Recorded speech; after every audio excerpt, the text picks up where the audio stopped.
Good morning, class 11. Today we are going to revise the chapter Recording of Transaction 1. Okay. In this chapter, today we will revise the topic General and Ledger. So students, what is General? General is the books of original entry. जो general होता है वो हमारी books of original entry हम उसको कहते हैं. क्यों कहते हैं? क्योंकि जब हम कोई भी ट्रांजैक्शन रिकॉर्ड करते हैं तो सबसे पहले हम उस ट्रांजैक्शन को जनरल में ही रिकॉर्ड करते हैं, इसलिए इसको बुक्स ऑफ ओरिजिनल एंट्री कहा जाता है. ठीक है. इसके बाद there are 5 columns in journal. आपको याद रखना है कि जो जनरल होता है उसमें हमारे 5 कॉलम्स होते हैं. कौन कौन से कॉलम्स होते हैं बच्चों? डेट होता है, पर्टिकुलर्स होता है, एलएफ होता है और डेबिट अमाउंट, क्रेडिट अमाउंट. तो टोटल कितने कॉलम्स हो गए बच्चों? 5 कॉलम्स हो गए ना. ठीक. अब एलएफ का क्या मतलब होता है? LF stands for ledger folio.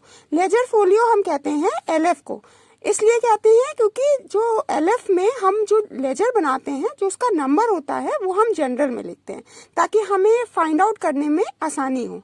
ठीक है. अपना ट्रांजैक्शन फाइंड आउट करने में हमें आसानी हो, इसलिए हम एलएफ का कॉलम बनाते हैं. ठीक है.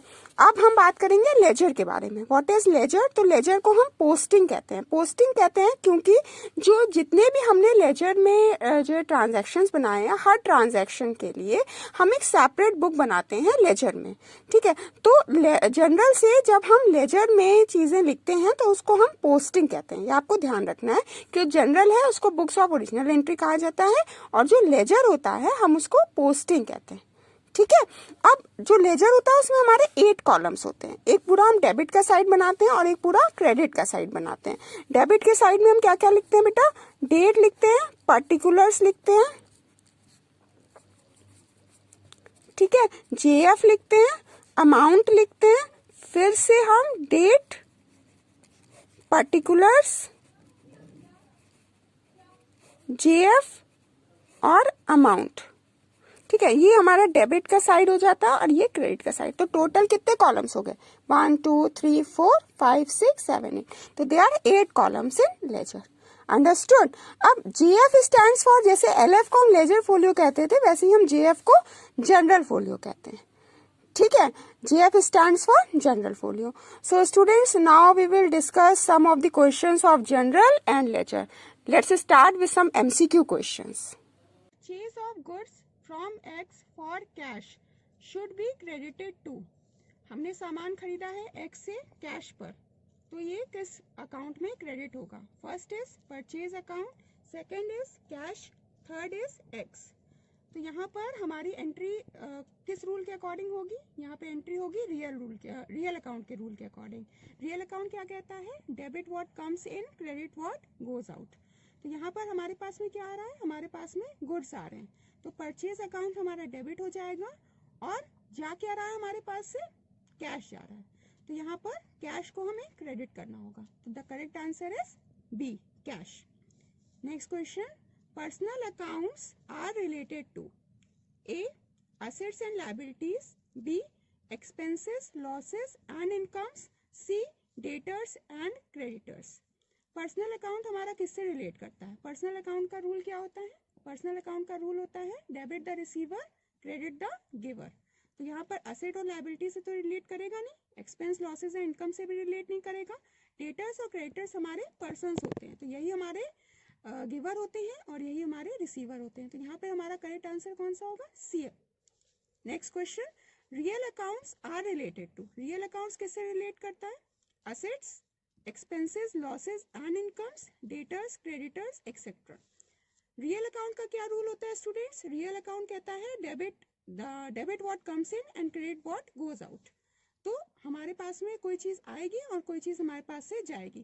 तो यहाँ पर असेट्स ही तो आप लेकर के आएंगे, तो यहाँ पे करेक्ट आंसर क्या होगा? Assets. Next question. Nominal accounts are related to. Nominal accounts आपका किससे रिलेट करता है? First option is assets and liabilities, expenses, losses and incomes, debtors, creditors etc. Nominal accounts का क्या रूल होता है चिल्ड्रन? नॉमिनल अकाउंट कहता है debit all expense and losses and credit all incomes and gains. तो ये अंडरस्टूड है कि यहाँ पर हमारा option B is correct. Next question. Enter the following transactions in the journal of Siyaram. आपको जनरल एंट्री पास करनी है सियाराम की बुक्स में. इसको हम समझेंगे अब. सबसे पहले आप जनरल का फॉर्मेट बनाएंगे। फॉर्मेट क्या होता है? जनरल ऑफ सीआरआम हम लिखेंगे क्योंकि हम सीआरआम की बुक्स में जनरल एंट्री पास कर रहे हैं। Date, particulars, LF which stands for ledger folio, amount debited and amount credited। First question है हमारा ईयर कौन सा है? 2011। तो हम यहाँ पर क्या लिखेंगे? 2011। हमेशा हमको ईयर मेंशन करना होगा टॉप पर। अप्रैल 1, डेट आपकी क्या है फर्स्ट ट्रांजैक्शन की? अप्रैल 1। सीआरआम स्टार्टेड बिजनेस विथ कैश ₹50,000। इसको ध्यान से समझना है हमको। सीआरआम ने बिजनेस स्टार्ट किया है कैश बेसिस पर। तो जब भी हम बिजनेस स्टार्ट करते हैं, बिजनेस स्टार्ट करते समय हमारा जो ओनर होता है वो हमारा कैपिटल कहलाता है। Capital shows the owner of the business. और उसने किस पर बिजनेस स्टार्ट किया? कैश बेसिस पर। तो यहाँ पर जो हमारे दो ट्रांजैक्शंस, दो हमारी टर्म्स यूज हो रही हैं वो आपको समझ में आनी चाहिए। एक तो कैपिटल है जो कि हमारा ओनर ऑफ द बिजनेस है। ये आपको बिजनेस एंटिटी कॉन्सेप्ट में बताया गया है कि जो ओनर ऑफ द बिजनेस होता है वही हमारा कैपिटल कहलाता है। और वो जो बिजनेस में जो हमारे बिजनेस में उसने इन्वेस्टमेंट किया है वो किसका किया? कैश का। तो कैपिटल क्या होगा हमारा? Personal account.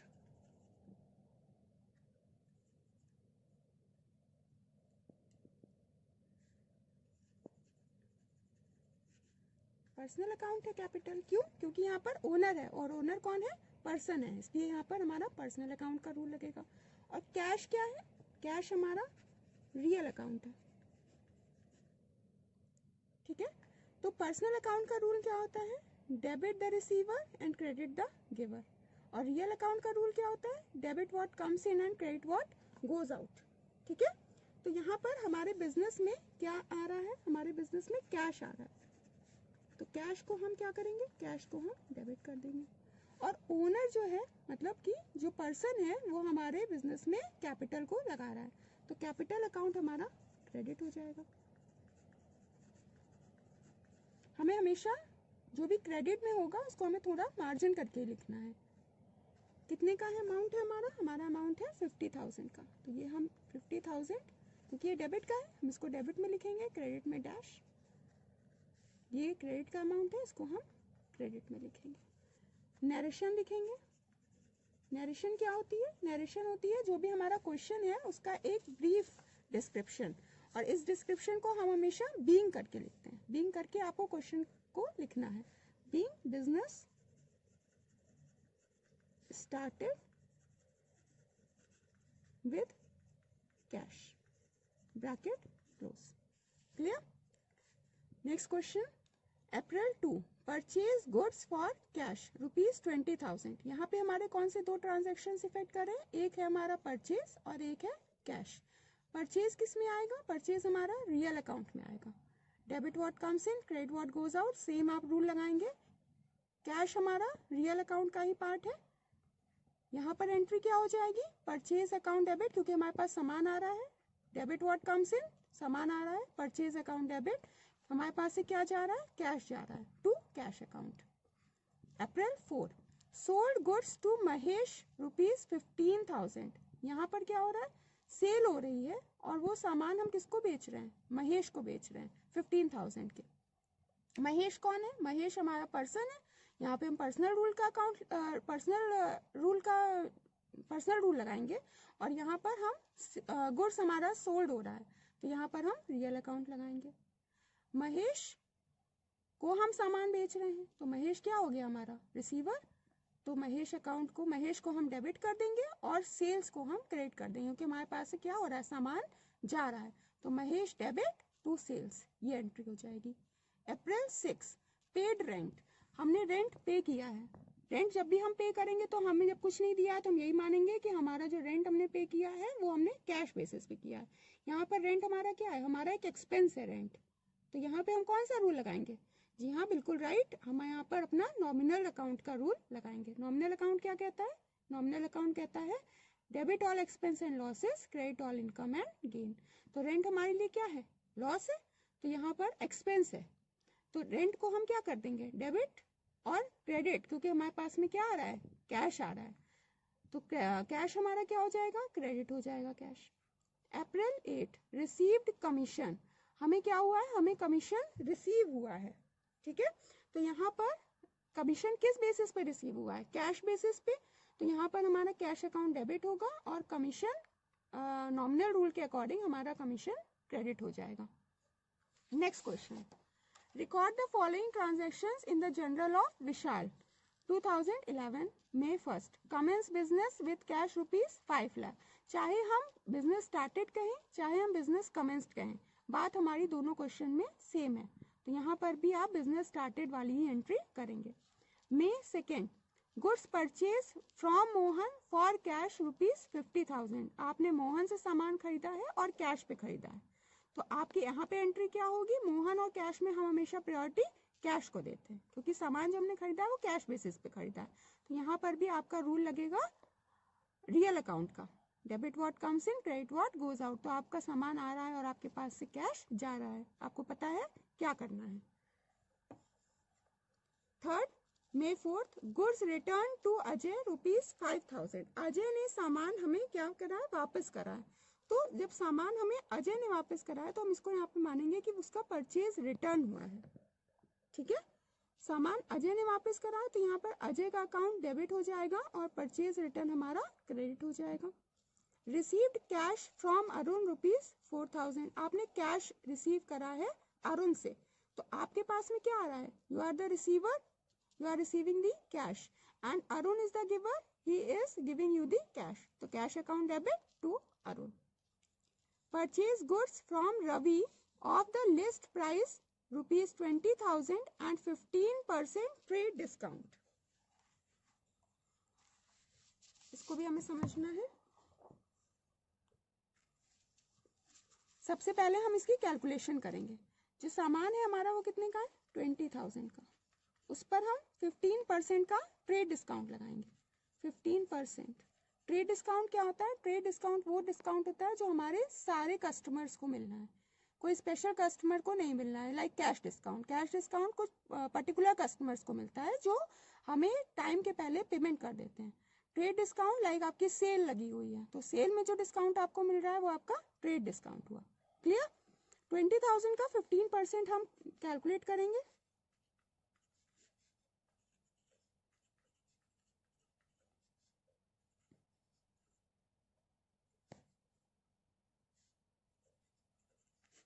ये आपका आएगा 3,000। ट्रेड डिस्काउंट को हमें ये याद रखना है कि ट्रेड डिस्काउंट कभी भी हम अपनी बुक्स में शो नहीं करते हैं, तो 20,000 में से आप 3,000 को डिडक्ट कर देंगे, आपका बचेगा 17,000। अब जो आपको एंट्री पास करनी है वो आपको इस 17,000 से करनी है। एंट्री आपको पता है कि आप पास होगी, एंट्री आपकी होगी purchase goods from Ravi of the list price ₹20,000 at 15% trade discount, purchase की ही एंट्री यहाँ पर हमारी होगी, तो यहाँ पे एंट्री क्या लिखेंगे आप, purchase account debit to cash account 17,000 से।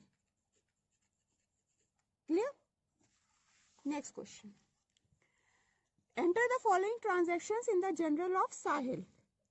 June 1 Sahil withdrew for personal use ₹10,000। आपको पता है जब भी हम पर्सनल यूज के लिए सामान पैसे निकालते हैं तो हम उसको क्या लिखते हैं, हम उसको ड्राइंग लिखते हैं। हम प्रीवियस चैप्टर में भी इस बात को डिस्कस कर चुके हैं, कॉन्सेप्ट टर्म हम डिस्कस कर चुके हैं ड्राइंग। तो यहाँ पर हमारे पर्सनल यूज के लिए हमने पैसे निकाले हैं, तो हमारा अकाउंट कौन सा होगा, ड्राइंग। ड्राइंग हमारा एक्सपेंस है, तो यहाँ पे हमारा कौन सा रूल लगेगा, नॉमिनल अकाउंट का रूल लगेगा। नॉमिनल अकाउंट क्या कहता है, debit all expense and losses, credit all income and gain. आपका ड्राइंग लॉस है, एक्सपेंस है, तो यहाँ पर आप क्या करिएगा, ड्राइंग को डेबिट करेंगे और आपका कैश क्या होगा कि आपके पास कैश आ रहा है तो आप कैश को क्रेडिट कर देंगे। Next, brought machinery. Bought machinery का मतलब है आपने मशीनरी को परचेज किया है, तो जब भी हमें गुड्स लिखा होगा तब हम वहां पर परचेज लिखते हैं, लेकिन जब आपको मेंशन होगा कि आपने क्या सामान खरीदा है तो आप उस सामान उस पर्टिकुलर हेड का नाम लिखेंगे। यहाँ पे आप क्या लेकर आए, मशीनरी लेकर आए, तो हम मशीनरी लेकर के आए हैं तो इसलिए हमारा यहाँ पे मशीनरी अकाउंट डेबिट होगा to cash. 6 June paid cash to Kamlesh. हमने कमलेश को पैसे दिए हैं, कैश पे किया है, तो यहाँ पर पर्सनल अकाउंट का रूल लगेगा। कमलेश कौन है? कमलेश हमारा रिसीवर है और कैश हमारे पास से जा रहा है।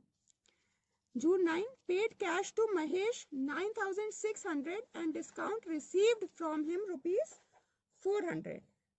ठीक है, तो महेश को हमने पैसे दिए, पर्सनल अकाउंट यहाँ पे भी हमारा लगेगा। महेश हमारा रिसीवर है और हमने उसको क्या दिया है? हमने उसको कैश दिया है, कैश दिया है और उस पर हमने डिस्काउंट भी उसको दिया, डिस्काउंट हमें मिला है। तो हमेशा जब भी हम डिस्काउंट लिखते हैं तो वो डिस्काउंट हम हमेशा अपने कैश के साथ में लिखते हैं। यहाँ पर आपकी एंट्री क्या होगी? यहाँ पे हमारी एंट्री हो जानी है महेश डेबिट। कभी भी पर्सन के साथ हम अकाउंट नहीं लगाएंगे, ये हमें हमेशा याद रखना है। To cash account to discount account. Cash के साथ ही हमेशा डिस्काउंट लगता है कि हमने कैश पे ही डिस्काउंट दिया है या कैश पे ही डिस्काउंट हमने दिया है। ठीक है, तो यहाँ पर हमारा कैश का अमाउंट कितना होगा? 9600। डिस्काउंट कितना होगा? 400। और यहाँ पर हम उसको अमाउंट कितना पे कर रहे हैं? 10,000। ये आपकी एंट्री हो जाएगी। Next question, return defective goods by Vasudev. यहाँ पर आपके वासुदेव जो पर्सन है उसने डिफेक्टिव गुड्स को वापस किया है, मतलब ये कस्टमर है और इसने डिफेक्टिव सामान सप्लायर को वापस कर दिया। तो जब कस्टमर जो होता है वो सप्लायर को सामान वापस करता है तो वहां पर हम क्या लिखते हैं? वहां पर हम सेल्स रिटर्न लिखते हैं। ठीक है, तो यहाँ पर आपका जो एंट्री होगी वो होगी सेल्स रिटर्न अकाउंट डेबिट, और वो पर्सन किसने वापस करे? वासुदेव ने। तो टू वासुदेव आप ये लिखेंगे। ठीक है, thank you. Now next let's move towards the next chapter. Next chapter is ledger. First question, give one distinction between journal and ledger. Journal और लेजर के बीच आपको डिफरेंस बताना है। तो जनरल क्या होता है? All the transactions are first of all recorded in these books. सबसे पहले कोई भी ट्रांजेक्शन हमारे पास में होता है तो हम उसको जनरल में रिकॉर्ड करते हैं। What is ledger? After entering the transaction in general, they will be transferred into ledger. जब हम जनरल में कोई भी ट्रांजेक्शन्स को एंटर कर लेते हैं उसके बाद में हम उनको सेपरेट बुक्स में एंटर करते हैं जो कि हमारी लेजर कहलाती है। Next question, give the format of ledger. Ledger का फॉर्मेट हमारा क्या होता है? जस्ट सपोज ये फॉर्मेट है हमारा, क्या करेंगे हम? Date, particulars, JF. जेएफ क्या है? General folio. यहाँ पे आप उस पेज नंबर को लिखेंगे, उस नंबरिंग को लिखेंगे जो आपकी जनरल फोलियो से जो भी आपका ट्रांजैक्शन होकर के आया है। अमाउंट सेम आप फॉर्मेट फिर से कॉपी करेंगे, डेट, पर्टिकुलर्स, जेएफ, अमाउंट। ये आपकी डेबिट साइड होती है और ये हमारी क्रेडिट साइड होती है। ठीक है, क्लियर? ये हमारा लेजर का फॉर्मेट है। Next question, pose the following transaction in ledger. Ram started business with cash ₹1 lakh. Ram ने बिजनेस स्टार्ट किया है 1 लाख रुपीज से। तो हम लोग अभी पिछले जनरल में एंट्री कर चुके हैं। हमारी एंट्री क्या होती है? Cash account debit to capital account. यहाँ पर हमारा अमाउंट हो गया 1 लाख रुपीज। ठीक, अब इसको हमको अपने लेजर में ट्रांसफर कराना है। अब लेजर में आप कैसे ट्रांसफर कराएंगे? जस्ट सपोज हमें सारे अकाउंट्स को बनाना होगा हर एक बार। कैश अकाउंट, क्योंकि सबसे पहली एंट्री हमारी कैश की हुई है तो हम सबसे पहले कैश अकाउंट बनाएंगे। कैश अकाउंट हम बनाते वक्त हमें बस एक बात का याद रखना है, हमारी कैश अकाउंट में वो सारी एंट्रीज जाएंगी जहां पर हमारी जिन जिन एंट्रीज में कैश आया है, लेकिन हमारी एंट्री में कैश का नाम नहीं लिखा जाएगा क्योंकि हम कैश अकाउंट ही बना रहे हैं। क्लियर? तो यहाँ पर आप क्या करेंगे? कैश अकाउंट का नाम नहीं लिखना है, उसके अलावा आपके पास में कौन सा अकाउंट है? कैपिटल अकाउंट है। डेट क्या है? डेट है हमारी, अब ये कौन सा साइड है? ये वाला साइड हमारा टू साइड होता है और ये वाला साइड हमारा बाय साइड होता है। ये टू साइड में लिखा है तो कैपिटल अकाउंट हमारा किस साइड जाएगा? डेबिट साइड जाएगा। अगर यही कैपिटल अकाउंट हमारा डेबिट में लिखा होता तो वो किस साइड जा रहा होता? तो वो बाय साइड जा रहा होता। ठीक है, 2011 की एंट्री है April 1 to capital account 1 lakh. Clear? Second entry फिर देख लेते हैं एक बार। Purchase goods for cash rupees 80,000, आपने सामान खरीदा है 80,000 का, तो यहाँ पे एंट्री हमारी क्या हुई थी, purchase account debit to cash. तो कैश हमारा क्या हुआ था, क्रेडिट हुआ था। तो उसके अलावा हमारे पास में अब कौन सा अकाउंट बचा, परचेज अकाउंट बचा। परचेज अकाउंट हमारा डेबिट हुआ है, तो वो किस साइड जाएगा, जी हाँ, वो हमारा जाएगा by side, by purchase account. Amount हमारा है 80,000। Next question, sold goods to Mahesh rupees 35,000। यहाँ पे हमने महेश को सामान बेचा है 35,000 में। यहाँ पे भी हमारी एंट्री क्या हुई थी, यहाँ पर हमारी एंट्री हुई थी cash account debit to sales account, है ना। तो यहाँ पे कैश तो नहीं लिखेंगे, कैश के अलावा हमारे पास क्या बचा, सेल्स, तो टू सेल्स। डेट हमें लिखते जाना है, ये अप्रैल 2 की एंट्री थी, अब ये कौन सी है, अप्रैल 4 की एंट्री है। टू सेल्स लिखेंगे हम 35,000 से। Next, paid rent rupees 900, rent pay किया है 900 का। एंट्री क्या हुई थी, rent account debit to cash account. Cash नहीं लिखना है, क्या लिखना है, रेंट। रेंट किस साइड जाएगा, उनकी डेबिट हुआ है इसलिए ये जाएगा by side. By side means credit side. Date क्या है, डेट है हमारी अप्रैल 6, अप्रैल 6 हमने लिखा, बाय रेंट लिखा। अगर आपको अच्छे से जनरल आ गया है तो आपको लेजर में पोस्टिंग करने में कोई भी दिक्कत नहीं होगी। April 8 received commission rupees 1500, receive करा है कमीशन 1500 का। Cash account to commission account, यही एंट्री करी थी हमने, तो टू कमीशन, टू कमीशन किधर जाएगा,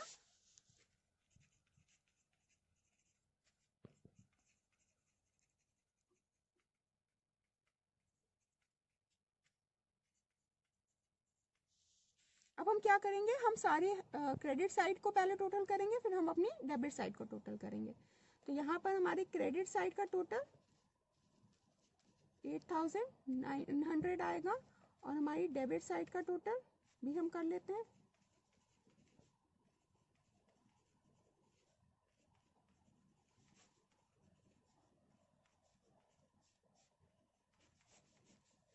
$136500। जो भी साइड हमारी ज्यादा होगी हमको अपने अकाउंट को उसी साइड से बैलेंस करना है। अभी ये बैलेंस नहीं हुआ है, हमें क्या करना होगा, हमको इसको डिडक्ट करना होगा।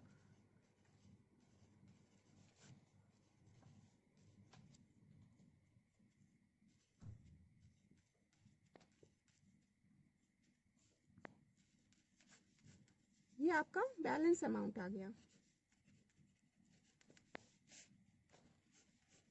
जो साइड बड़ी है हम उससे बैलेंस करेंगे, 136500, इधर भी हम उतना ही लिखेंगे 136500। हमारा क्रेडिट साइड कम है तो क्रेडिट को ही हमको बैलेंस करना होगा। जब भी हमें बैलेंस करना होगा तो हम बैलेंस कैसे करेंगे, जो भी मंथ होगा उसकी लास्ट डेट लिखेंगे, like April 30 by balance carry down 55600।